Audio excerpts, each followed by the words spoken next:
Ok, então, Tá, hoje é vou dia ligar. 25 de maio de 2021. Vamos então ouvir a apresentação de estágio curricular da aluna Daniela de Lima Zucco, que fez estágio na Cabanha Madros, no período de 7 de janeiro de 2021 a 15 de fevereiro de 2021, no município de Torres, no estado do Rio Grande do Sul. Então, a partir de agora, a Daniela tem 15, 20, 25 minutos, né? Aproximadamente aí entre esse tempo para você fazer a sua apresentação e na sequência a gente abre para as perguntas, né, da banca hoje composta pelo professor Luiz Fernando Rosa de Lima, a quem a gente agradece por ter aceito o convite, né, de ser a banca examinadora dessa defesa de estágio. Então, Daniela, está com você a palavra. Ok, obrigada. Bom dia. Hoje eu vou realizar minha defesa de estágio curricular supervisionado na Cabanha Madros. Eu me chamo Daniela de Lima Zucco, meu professor e orientador é o professor Nestor Valtir Pazenhagem e a minha banca é o professor Luiz Fernando. Bom, a identificação da empresa. O nome fantasia da empresa é Cabanha Madros. O endereço completo é em Torres, Campo Bonito, BR-101. CNPJ da empresa não tinha, então a gente fez uso do CPF, que é 011 670 480 24. O presidente da empresa é Rossano Simão de Oliveira e Marino Rocha de Oliveira. O meu supervisor de estágio foi o senhor Rossano Simão de Oliveira e a minha área de atuação foi em equinocultura e bovinocultura. O meu período de realização do estágio foi do dia 7 de 1 de 2021 a 15 de 2 de 2021. Eu tive uma duração de 180 horas. Bom, a identificação da empresa. A empresa ela consta com 5,4 hectares de terras próprias e são 12 hectares de terras que são arrendadas para o plantio de milho e pastagem de Tifton para o gado. Aqui a gente tem uma imagem para ter noção do tamanho da área da empresa. O histórico da empresa. O primeiro exemplar da cabanha foi comprado em 1982 pelo senhor Marino. Ele era apaixonado pela raça crioula, então o primeiro cavalo que ele comprou foi um da raça crioula, que o nome dele era Abusado Madros. Ele ficou por muitos anos na cabanha Madros, mas acabou que ele faleceu já faz uns 2 anos. Então, ficou só alguns exemplares, alguns filhos desse cavalo. Bom, a infraestrutura da empresa. Eles têm 2 galpão com um total de 35 cocheiras para 20 animais. Hoje eles têm 20 animais lá, de equinos, e o restante são em vacas de leite. O que eles contêm? Eles contêm uma sala para armazenamento de ração e aveia, para ferramentas e alguns medicamentos que são usados quando fica algum animal doente e para o tratamento diário dos animais. Eles têm uma sala para o armazenamento de encilha e utensílios para doma, que são bastante utilizados no dia a dia. Dois lavatórios, que são usados para, depois que a gente trabalhou com o animal, ele está suado, a gente faz a passagem de água neles, faz uma lavação, a gente abre a cola para deixar o animal limpo. Eles têm uma cancha, que é utilizado para eles fazerem o treinamento desses animais. Quando o animal ele é destinado para rodeio, para alguma coisa do tipo assim, eles fazem eles ensinam o animal todo dia através dessa cancha aí. Eles têm um redondel usado na doma, que é onde a gente faz aproximadamente de 20 minutos. A gente faz um cavalo girando para o lado direito, depois para o lado esquerdo, até o animal ficar bem à vontade. Eles têm um caminhão para o transporte desses animais. E na segunda parte, eles têm 40 vacas de leite da raça Jersey. Eles têm uma sala de ordenha, um trator e uma sala de reservatório de leite com 2 resfriadores. Que a ordenha é feita todo dia E aí esse leite que é tirado vai para essa sala de reservatório, onde tem 2 resfriadores. As atividades que eu desenvolvi na parte de equino. Na parte da hotelaria, era onde os animais passavam a maior parte do dia. A gente fazia o trato desses animais de manhã cedo. Aí, logo após, a gente fazia a limpeza das cocheiras, a gente limpava o corredor, os bebedouros e o lavadouro.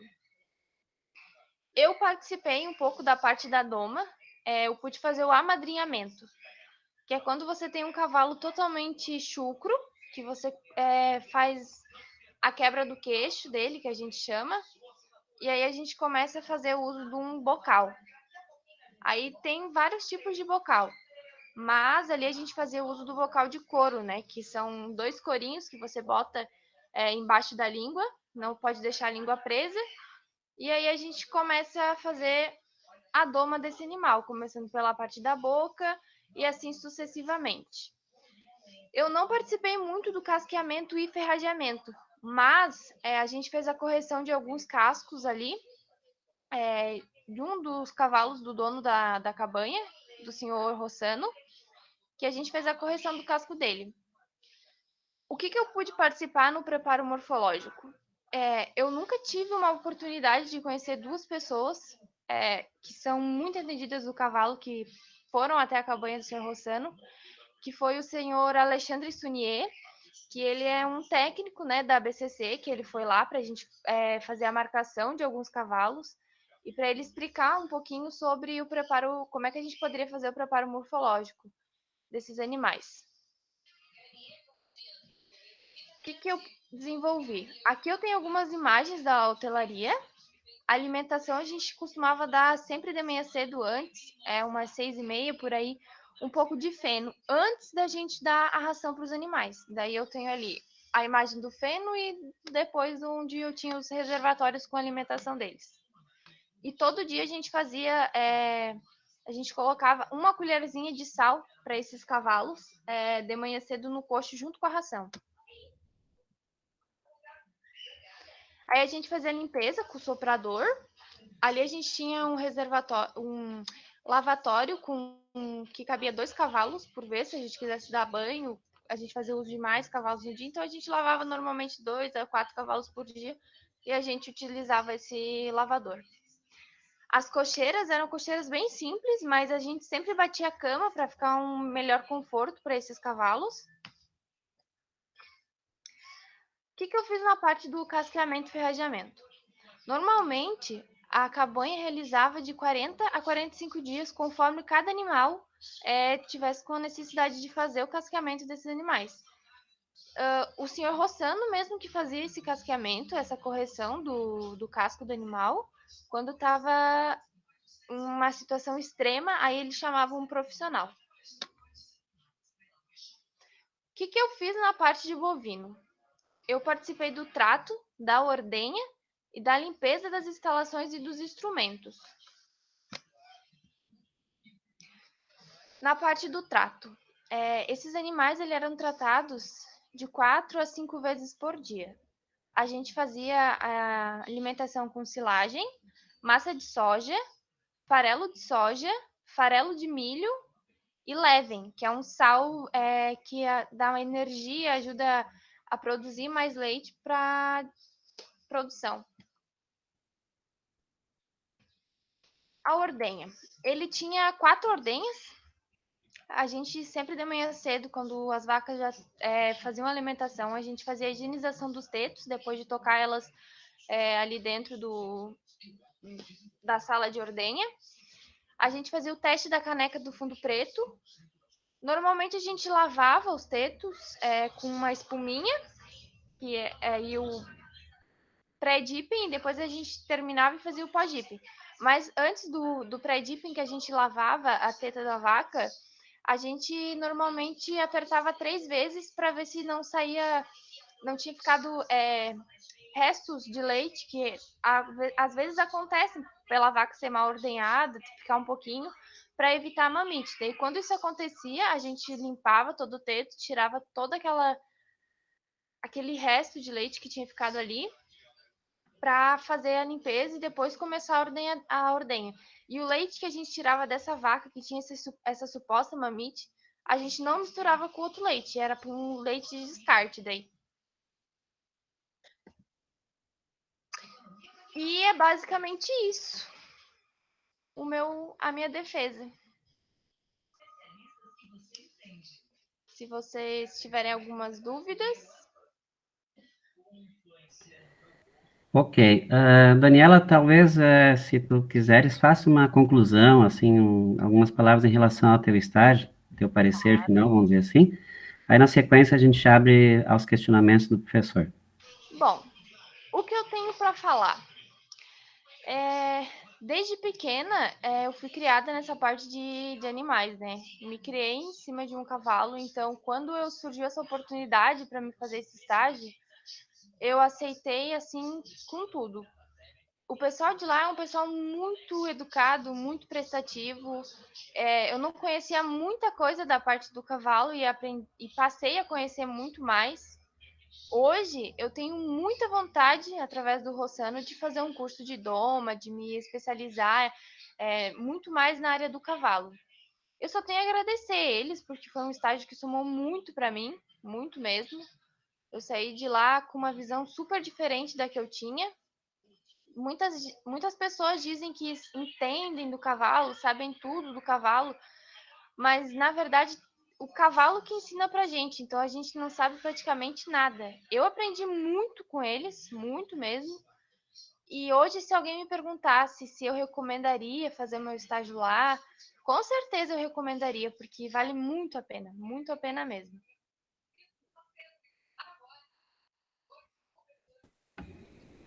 Tá ok, então.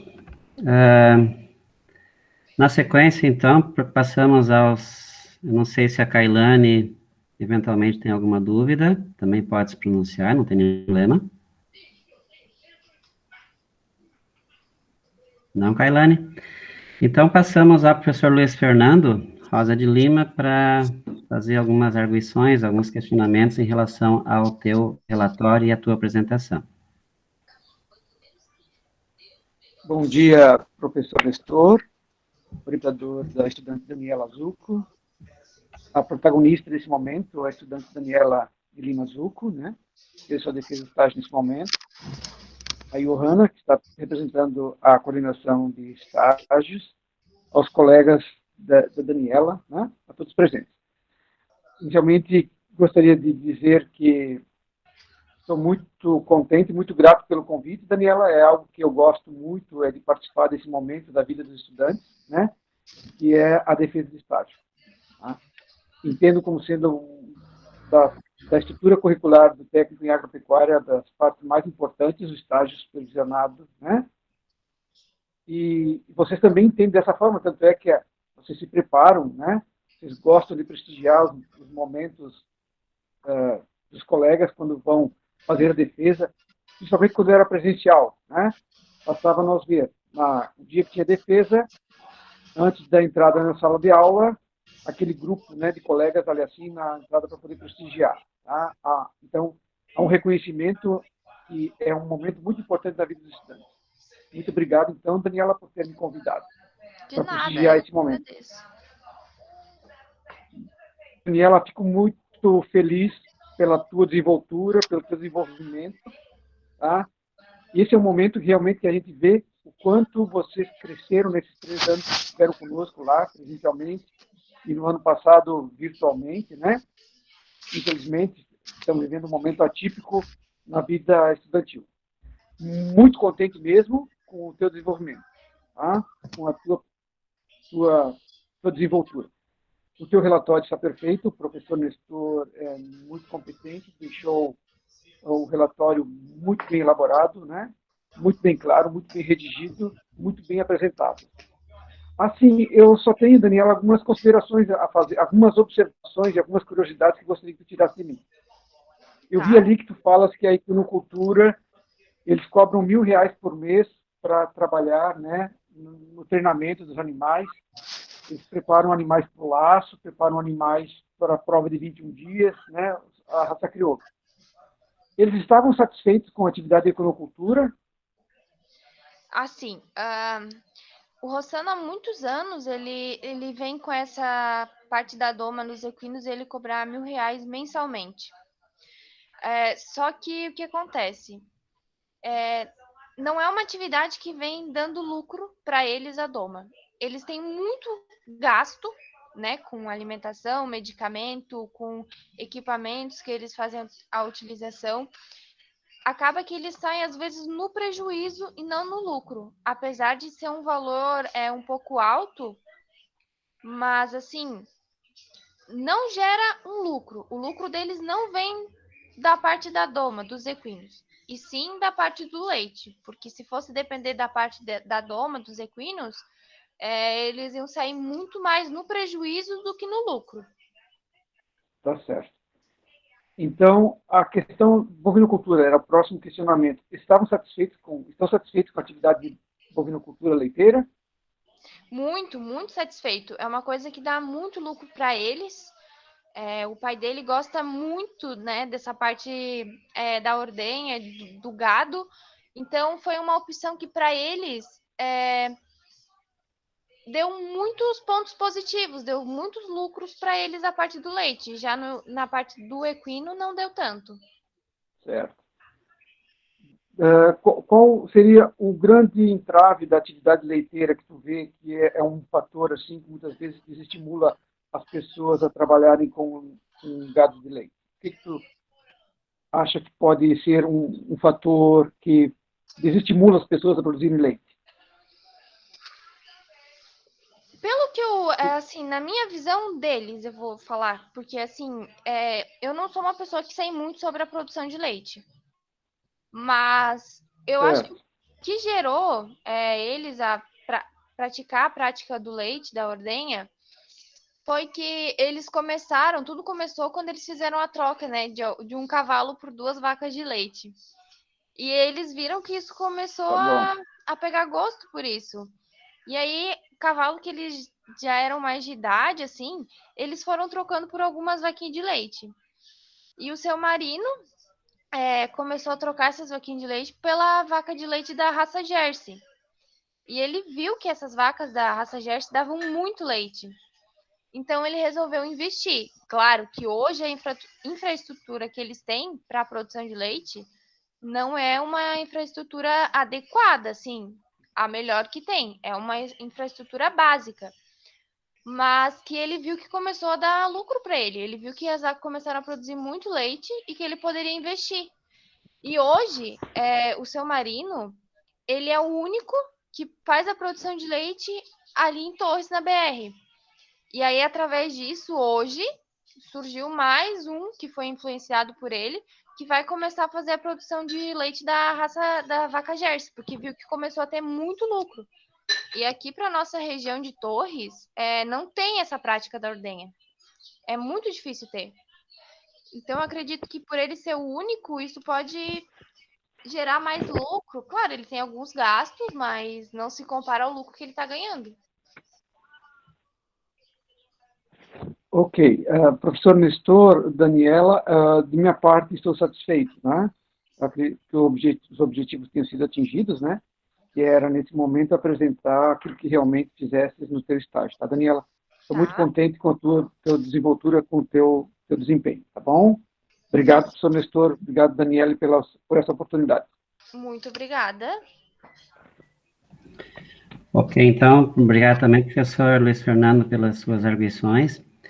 Eu vou aproveitar a oportunidade, Daniela, já que, no teu ponto de vista, né, como você comentou, de que o retorno econômico em relação à doma, né, dos cavalos, é menor do que, por exemplo, na produção de leite das vacas Jersey. O questionamento que eu tenho, assim, da tua vivência, do teu ponto de vista, tá, que tu vivenciou lá, praticamente, eu não recordo aqui, mas praticamente um mês e pouquinho, o que você daria, né, o que você sugeriria para eles, por exemplo, se a propriedade fosse tua, pensa nesse sentido, o que você faria de diferente em relação à doma, por exemplo, para ter um retorno econômico melhor? O que você traria como uma possibilidade de mudança, vamos dizer assim, nesse sistema de doma dos cavalos? Se eu fosse ele, eu fazeria totalmente diferente. Ele tem uma quantidade de cavalos muito grande.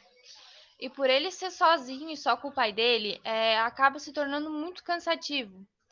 Eu, com certeza, diminuiria o número de cavalos que ele tem ali. Se eu tivesse uns 10 a 15, porque eu conseguiria trabalhar em torno por dia, 2 de manhã, 2 à tarde, e fazer um trabalho bem feito, que me gerasse mais lucro, que eu pudesse trabalhar, ensinar muito mais para esse animal do que eu ter muitos e eu não dar conta de ensinar tudo para esses animais. Eu acho que o que ele está fazendo de errado é que ele está com muitos animais, ele não está dando conta de fazer tudo isso, de ensinar a todos, de chegar num resultado 100%. Ele está só chegando num 50%. E isso não é bom. Isso está dando muito prejuízo para ele, porque algumas pessoas não ficam satisfeitas com o resultado. Então, eu acho que ele teria que diminuir o número e focar mais naquilo ali para fazer aquilo ali ficar uma coisa melhor, mais boa e conseguir chegar na meta de 100% de uma boa doma, porque ele não está dando conta de ensinar tudo isso. Então, eu, se fosse ele, eu diminuiria o número de cavalos que ele tem, focaria num objetivo, numa coisa menor, para ele chegar a um resultado muito melhor no final.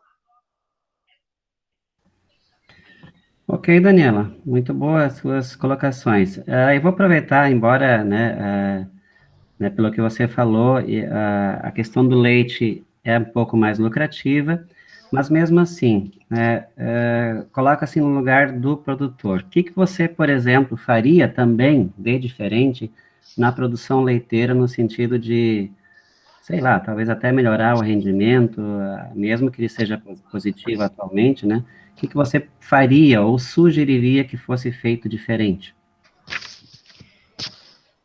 Então, eu acho que eu mudaria um pouco o manejo deles ali.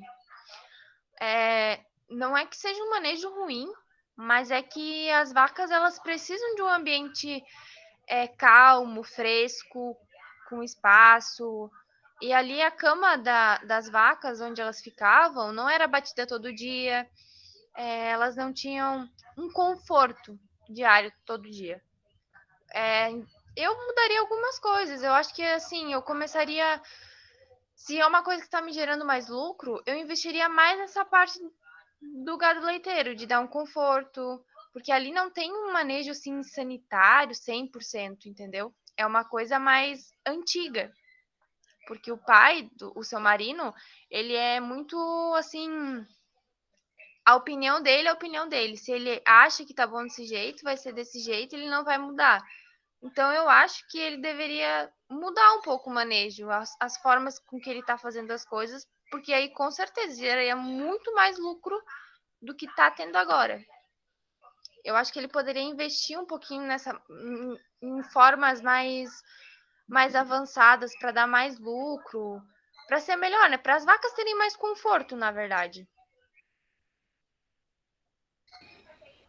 Tá ok. Não sei se o professor Luiz Fernando tem mais alguma contribuição. Fique à vontade, professor. Não, nós... Professor Nestor, de minha parte, está tudo ok, tá Tudo bom? ok. Obrigado. Tá bom.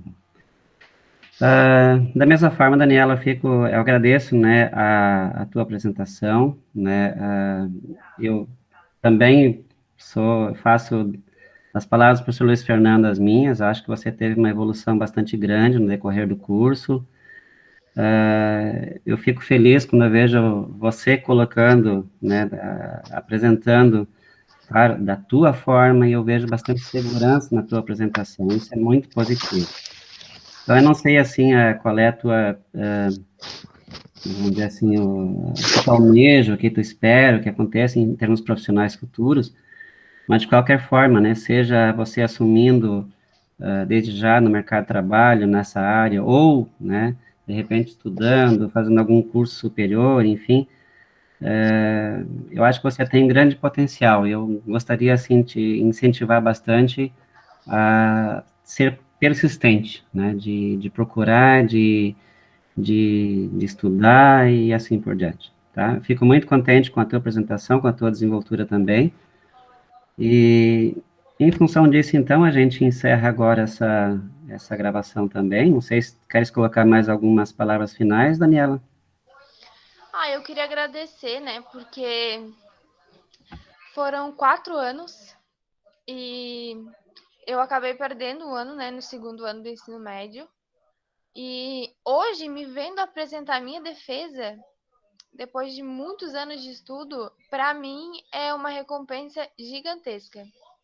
Eu aprendi muito com todos os professores, eu levei um pouco de conhecimento de cada um, e hoje eu pretendo com certeza seguir nessa área de técnica agropecuária, de fazer mais cursos, me especializar nessa área de equino, porque é uma coisa que eu gosto muito. Eu só tenho a agradecer à escola por essa oportunidade, por terem me apoiado, me incentivado, porque vontade de desistir eu tive bastante, mas se eu tivesse desistido, eu acho que eu ia me arrepender muito. E hoje, vendo o meu resultado, o meu desempenho, eu estou muito feliz. Que bom te ouvir essas palavras. Eu também fico muito contente, né, com a tua persistência né, que você teve no decorrer do curso e está agora concluindo com bastante êxito, né? Como diz o Luiz Fernando agora aqui no chat, que bacana essas palavras. Eu também compartilho disso. Bom, nós vamos então parar a gravação agora e nós vamos fazer o seguinte, tá para deixar registrado isso aqui antes de parar a gravação. Nós vamos parar a gravação agora na sequência. Aí depois nós vamos convidar a Daniela e quem estiver assistindo para sair um pouquinho, porque a gente vai fazer a avaliação da tua apresentação e do teu relatório. E a gente pede, na sequência, Daniela, que você fique atenta no celular, que assim que eu te enviar uma solicitação de retornar para a reunião, eu gostaria muito que você retornasse para a gente te apresentar os resultados, a nota final da apresentação e do teu relatório, tá ok? Tá ok. Tá bom, então vou interromper a gravação agora. Tá.